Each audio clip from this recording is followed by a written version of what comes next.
Olá, meus amigos, mais um vídeo, mais um trabalho nosso aqui na web. E como sempre digo, muito obrigado a vocês que assistem, que visualizam, que dão like, que compartilham o nosso material, o nosso trabalho que é tão simples. Agradeço também aos inscritos e aos futuros inscritos. Estamos no vídeo de número 94. E eu estou particularmente muito feliz porque eu prometi a vocês que eu faria vídeos falando sobre os grandes nomes, os grandes mestres, os grandes virtuosos da música clássica e também da pintura. E eu prometi, estou cumprindo agora, porque esse vídeo é um quadro, né, que do mesmo modo que o Língua Portuguesa e Afins, esse quadro vai ficar nos nossos vídeos, mestres da pintura, mestres da música clássica, e é um vídeo todo dedicado a eles. E eu estou iniciando, né, esse quadro falando sobre uma criatura que realmente eu quando eu me preparei para fazer esse vídeo, fazendo a pauta, na minha humilde opinião, eu chamei de gênio indomável.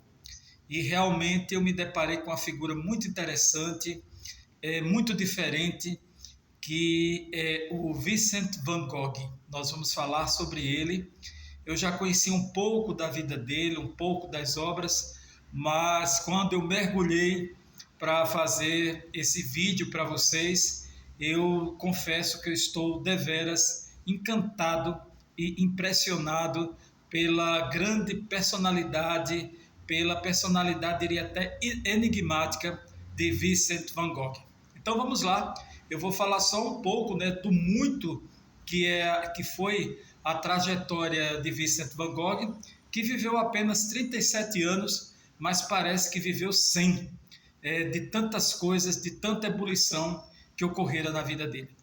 Meus amigos, Vincent van Gogh, ele nasceu Vincent Willem van Gogh. E ele veio para o palco da vida aos 30 de março de 1853, num vilarejo chamado Groot Zundert, que ficava na Holanda, né, na fronteira com a Bélgica. E interessante é que toda a vida de Van Gogh, não é que ela se resumiu, mas o palco foi exatamente a junção de 4 países. A própria Holanda, onde ele nasceu, né, o país batavo, França, a Bélgica e a Inglaterra. Então ele nasceu, o pai dele se chamava Theodoro van Gogh, era um pastor missionário protestante da linha calvinista. A mãe dele era uma dona de casa, mas que nutria uma admiração muito grande pela arte de pintar. Inclusive, ela pintou alguns quadros. E é muito importante que vocês se atenham a essas duas questões: a questão do pai ser pastor e a mãe nutrir essa simpatia tão grande pela arte, mais precisamente pela pintura.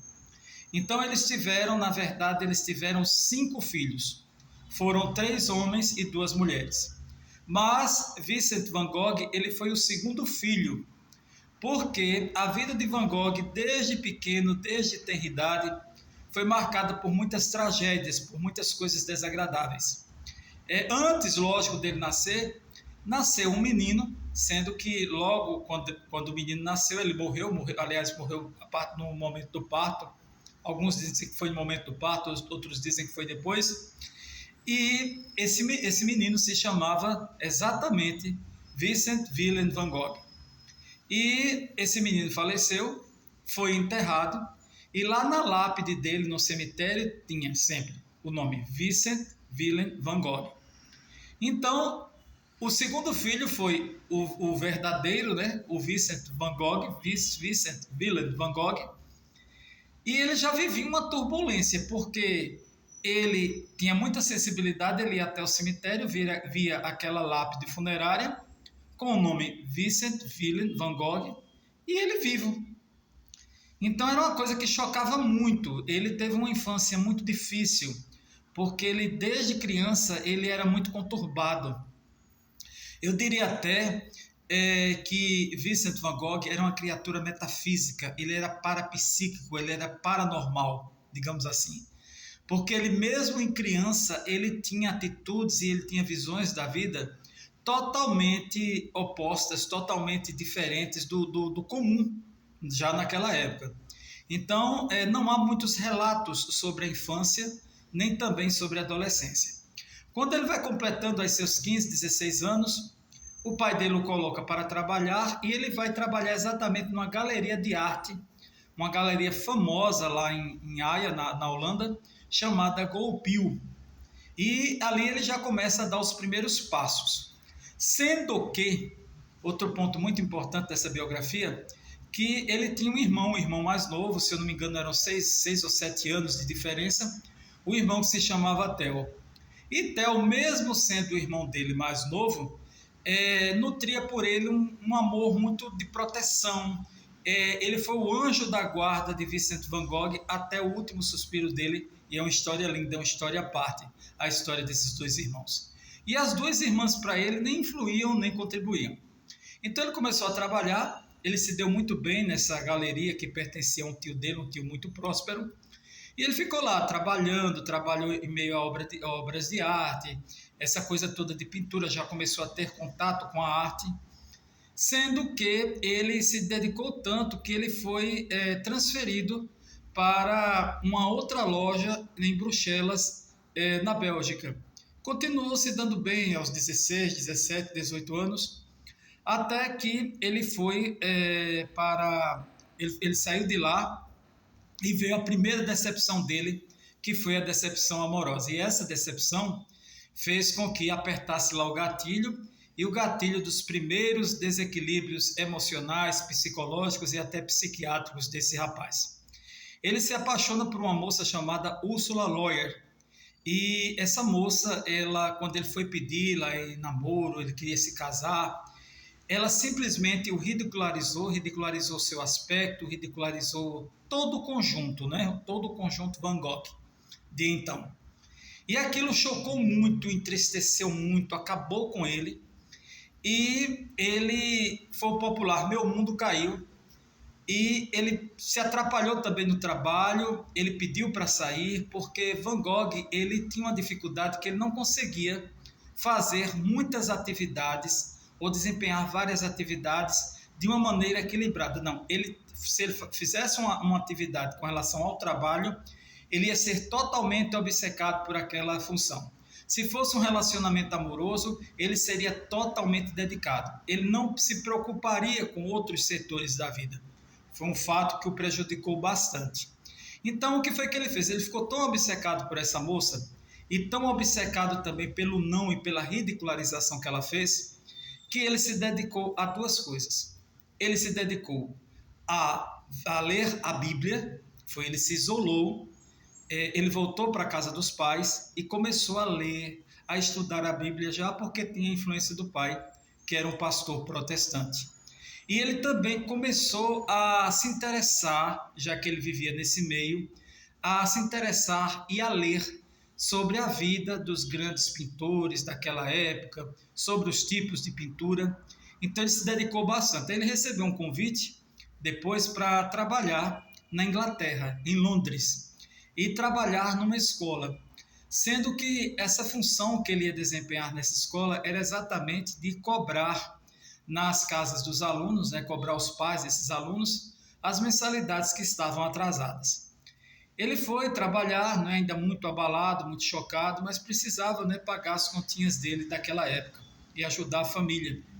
Sendo que ele teve outro choque de realidade, que foi exatamente ver o quadro, os quadros das pessoas que estavam devendo. As pessoas estavam totalmente paupérrimas, tinham perdido muita coisa, foi época também de Revolução Industrial, e aquilo chocou bastante, Aí foi quando ele se deparou com o caráter que ele tinha, um caráter altruísta, tanto ele quanto o irmão Theo.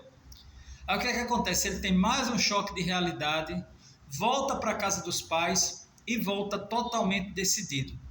Vou ser um líder messiânico.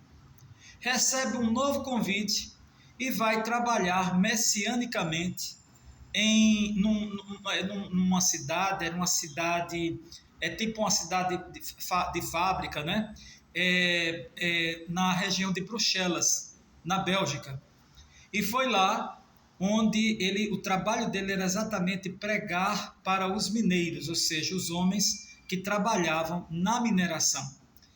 E para ele também foi algo muito gritante, foi muito assustador, porque quando ele se deparou com a dor daqueles homens, ele chegava até a dar um pouco das roupas que ele tinha, devido à temperatura, que era baixíssima, e um pouco de alimento que ele tinha, porque quem o ajudava, na verdade, quem o supria materialmente e financeiramente, era o famoso irmão Theo. Então, esse era o quadro dantesco que Vincent van Gogh vivia. O quadro até perturbador nele na fase dos 18, 19, 20 anos, vivendo desse jeito. Volta para casa, como filho pródigo, dizendo que é um líder missionário, a família ouve, né, mas aceita, mas não confia, por causa do desequilíbrio mental, psiquiátrico que ele sempre teve. E o que acontece? Acontece uma série de problemas, uma série de situações e de desequilíbrio que, obviamente, faz com que ele perca perante a família um pouco de credibilidade nas emoções que tomavam conta dele com muita intensidade. Daí, ele, depois dessa situação seríssima que ele viveu na cidade lá próxima a Bruxelas, na Bélgica, ele vai, meus amigos, já passar por um outro quadro, que foi um quadro de romance, porque ele se apaixonou por ninguém mais, ninguém menos que a prima dele, conhecida como Ki Voss. E mais uma vez foi um não, né? Mais uma vez alguém não aceitou o amor, a dedicação de Vincent van Gogh. E mais uma vez, o que foi que aconteceu? Ele caiu em total desequilíbrio. Total desequilíbrio. O tempo foi passando, em 1884 ele retorna à casa dos pais, depois de muitos abalos. Ele ficava assim, ele saía da casa dos pais e voltava, saía e voltava. E ele já dava as suas pinceladas, ele já fazia quadros bem interessantes. Aí ele ficou lá um tempo na casa dos pais se tratando, e ele ficou observando a vida dos camponeses, dos agricultores, e ele pintou a sua primeira obra muito famosa, aconselho a vocês depois darem uma olhada na internet, que foi a famosa obra Os Comedores de Batata. E Os Comedores de Batata foi um quadro em que ele retratou o momento da refeição noturna desses camponeses, desses trabalhadores da agricultura.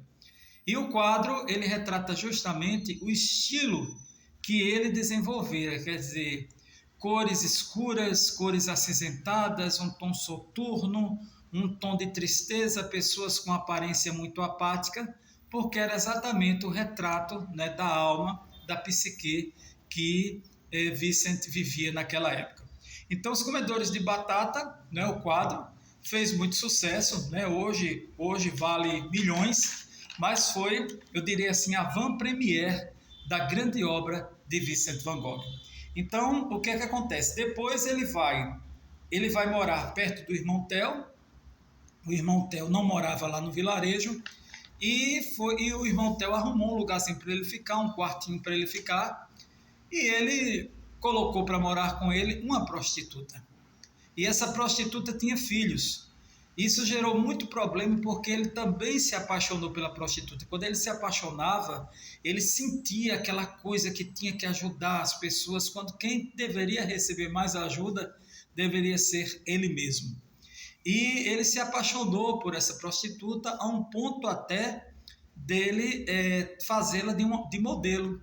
Tem um quadro dele em que ele a pinta, em que ele a retrata, e ela tem todas aquelas formas sinuosas da beleza plástica da mulher daquela época, né, do final do século XIX, e ele é orientado pelo irmão Theo para que não dê prosseguimento àquele relacionamento, porque ele não tem condições, nem condições financeiras, nem condições mentais. No ano de 1885, o pai dele falece depois de alguns períodos de briga, e ele decididamente sai da Holanda. Ele dá adeus à Holanda, dá adeus ao país batavo e vai seguir para outras localidades da Europa. Em 1886, ele se hospeda finalmente no apartamento do irmão em Paris, e é quando ele tem um novo contato com a elite artística de então, daquela época, logicamente. Então o irmão dele, como já era um grande negociante de arte, o irmão dele estocou obras de nomes, para vocês terem uma ideia, de nomes como Monet, Degas, Renoir e Pissarro em sua galeria. Então ele tem ali um acervo fantástico, né? É mesmo que pedir um padre para rezar, né? Então ele, lógico que ele vai amar, então ele vai devorar aquelas obras e ele vai assim, a mente dele, né, vai viajando naqueles conceitos e ele vai se aprimorando mais e mais. Foi justamente de 1880 até 1890 que foi o período de maior efervescência artística de Van Gogh e o período também das grandes turbulências em que ele passou.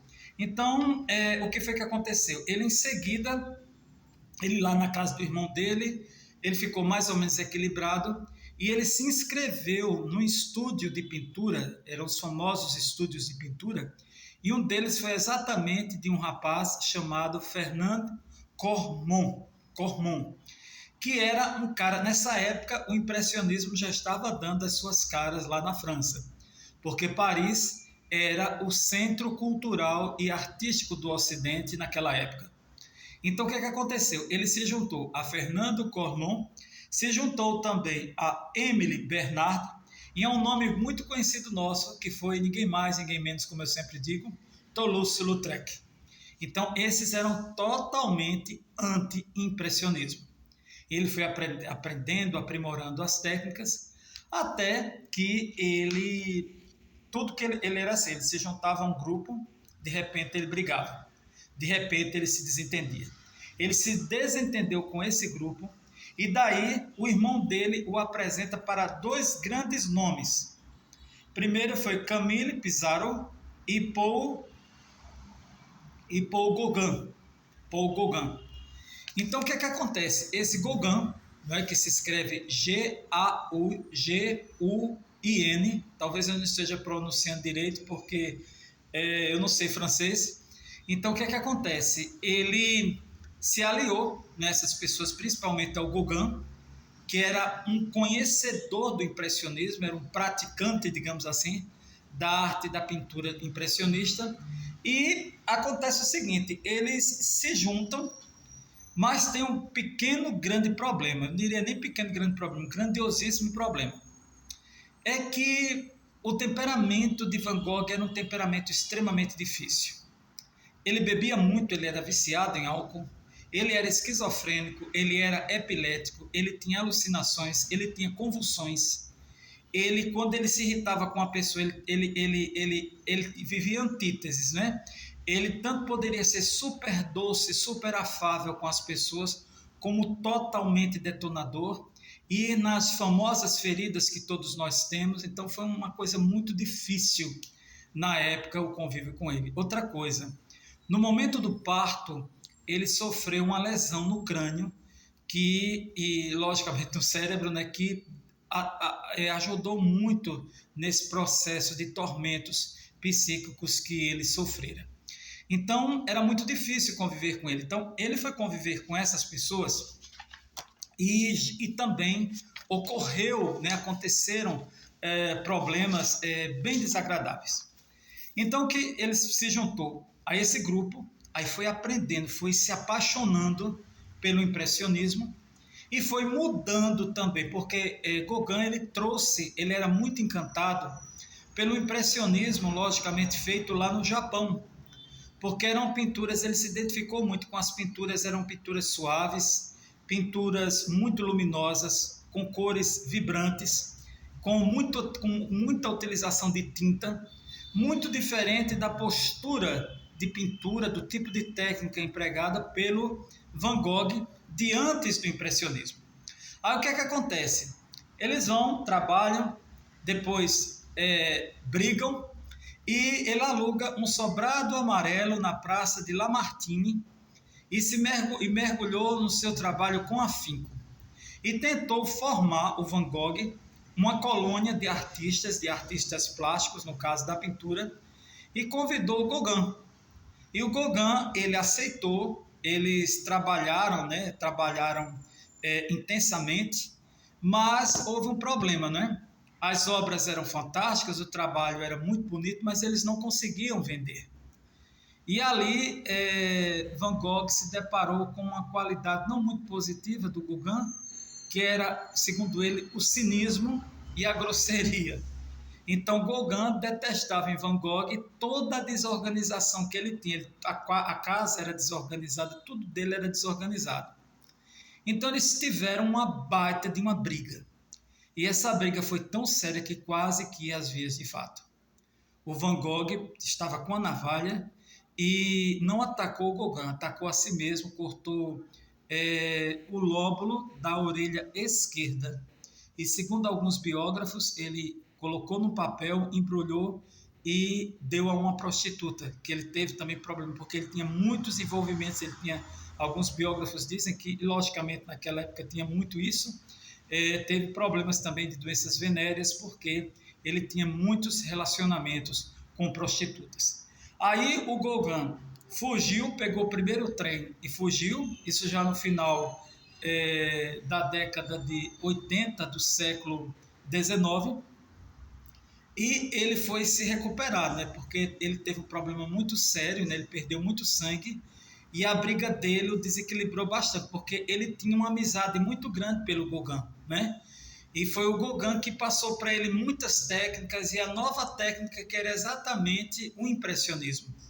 Ele passou um tempo morando numa região da Marselha, né, na França, que ele se sentia muito bem e era onde ele frutificava muito as pinturas, porque era uma região muito bonita, com paisagens que lembravam exatamente o Japão. Então ele era muito sensorial. Aí o que é que acontece? Ele finalmente se interna, ele vai para um sanatório, uma casa que cuidava de loucos, né? E se interna nessa cidade, num sanatório na cidade chamada Saint-Rémy, próximo à cidade exatamente a Arles, que ficava na Marselha, e que ele gostava muito do clima e das paisagens. Lá o que foi que aconteceu? Lá ele foi melhorando, né? Ele foi ficando mais equilibrado, ele estava recebendo os cuidados. Um dos cuidados que ele recebia era de 2 vezes por semana tomar banho gelado. Imagine isso lá na Europa, no frio da Europa. Então ele continua pintando, era o lazer dele, era pintar. E quanto mais ele sofria, mais quadros maravilhosos, bonitos ele fazia. E ele gastava muita tinta, ele gastava muito pincel, né? E a gente pode observar hoje nas telas dele, a gente vê que é um gasto imenso de tinta, tinta sobre tinta, tinta sobre tinta. E lá o irmão Theo sempre com ele, sempre aconselhando, sempre o ajudando financeiramente. E lá ele encontra um grande amigo chamado Dr. Gachet. O Dr. Gachet tinha uma maneira de tratá-lo muito diferente, dava muita liberdade a ele. E no sanatório dava liberdade e dava a ele tintas e pincéis para que ele ocupasse o seu tempo. O Dr. Gachet era um ídolo para ele, tanto quanto o irmão Theo. Em algumas das discussões, até ele discutiu um dia com o irmão Theo, uma discussão horrível, mas o irmão perdoou e eles continuaram amigos. Aí o que é que acontece? Acontece que ele vai fazer, quando ele melhora, ele faz uma visita ao irmão Theo, e o irmão Theo, lamentavelmente, vai se queixar da situação que ele estava vivendo. O irmão Theo, financeiramente, com muita dificuldade, ele era casado. E aquilo choca muito Van Gogh. Aquilo entristece muito Van Gogh, que se sente assim, como se fosse atrapalhando a vida do irmão. E também o Dr. Gachet, como ele era muito ocupado, ele teve que se ausentar do hospital, trabalhar em outro local. Foi uma saída profissional, isso também barbarizou a mente de Van Gogh. Ele, como era muito silencioso e uma mente muito astuta e muito perigosa, para ele mesmo, o maior inimigo dele Ele era mais inimigo dele do que das pessoas. Ele pegou uma arma, saiu e foi passear lá nos campos e levou a arma para matar gralhas. Mas a uma certa altura aquilo tomou, né, aquelas visões, como diz a visão do inimigo, que ele era protestante, e ele deu um tiro no tórax, e ali mesmo ele começou o seu processo de suicídio.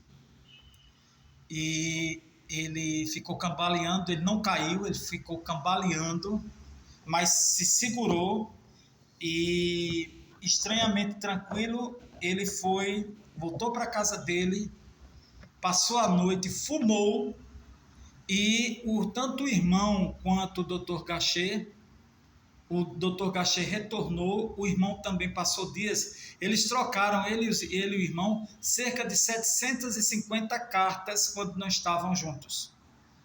E o irmão, cadê Van Gogh? Van Gogh estava na casa dele, perto da morte, do falecer. Esse tiro ele deu no dia 27 de julho de 1890.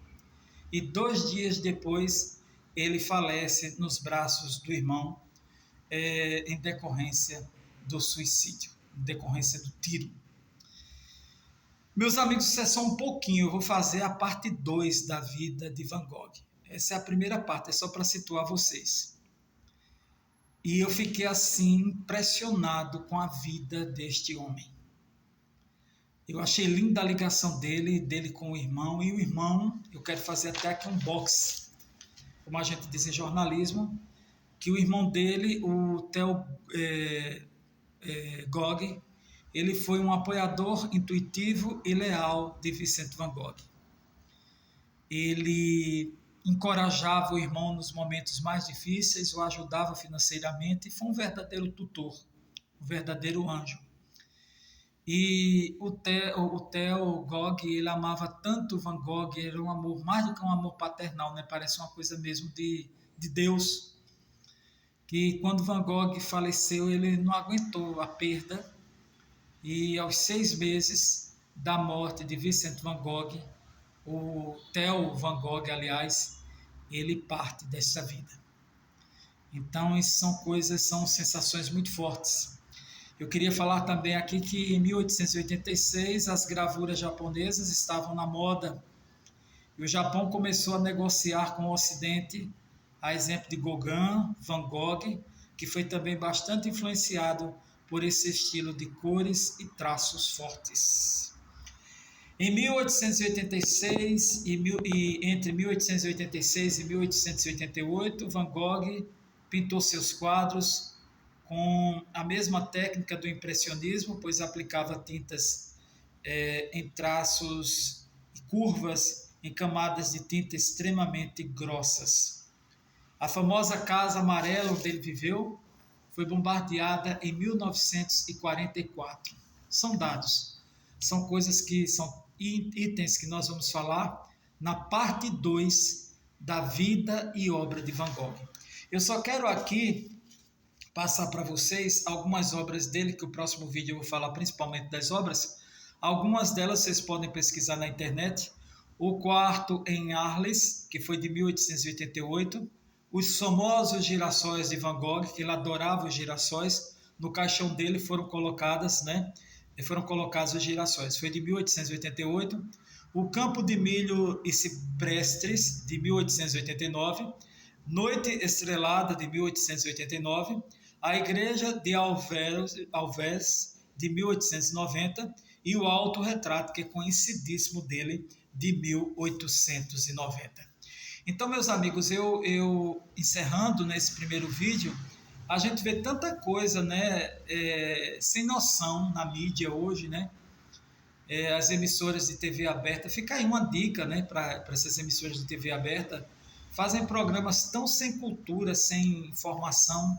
Por que não pegar? Eu sempre disse isso, pegar as vidas, né, as biografias dessas pessoas tão interessantes, né, com tanto recurso técnico, tem muito dinheiro para isso, e jogar, né? Não só esperar pelo streaming, mas também pela TV aberta, né? E fazer biografias de gênios, de pessoas tão fantásticas quanto Van Gogh. Eu já admirava, né? E eu vejo muitos Van Goghs por aí. Até eu mesmo acho que eu sou meio Van Gogh, né? Que são homens com extrema sensibilidade, né? Homens no sentido do sexo masculino, né? Porque a mulher realmente é mais sensível. Mas o homem sensível à energia, ao emocional, ao convívio com as pessoas, realmente é muito difícil. E eu acho até que a partir desse vídeo, vocês quando forem aí para a web, para olharem as obras deles, vocês vão ver com um novo viés, com um novo olhar. Aconselho a vocês que busquem, tenham cuidado só na web, porque eu não fiz essa pauta a partir de livros, a partir da internet, porque é totalmente destoante. Hoje as obras de Van Gogh valem milhões. Tem um museu dele na Holanda e as obras dele valem milhões. A única peça que ele vendeu foi um irmão dele. Depois eu pesquisar o título da obra e vendeu por um valor muito pífio. O valor foi de cerca de 400 francos, que era um valor praticamente irrisório para a época. Hoje, as obras dele valem milhões e é um dos pintores, um dos artistas plásticos mais ovacionados do planeta. Meus amigos, muito obrigado a quem assistiu, compartilhe o nosso material, é simples, aqui não tem nenhum recurso mirabolante, é só um jornalista aqui curioso, que gosta de arte, que gosta de cultura, que gosta do bom entretenimento, que gosta da boa dopamina e que gosta de dividir com os amigos a boa informação, porque todos nós vamos aprendendo. Muito obrigado, esta é só a primeira parte, eu vou fazer a segunda parte da vida e obra de um dos grandes mestres da arte, um dos grandes virtuosos, que eu chamo virtuosos da pintura, Vincent Willem van Gogh. Está contado e até o próximo vídeo.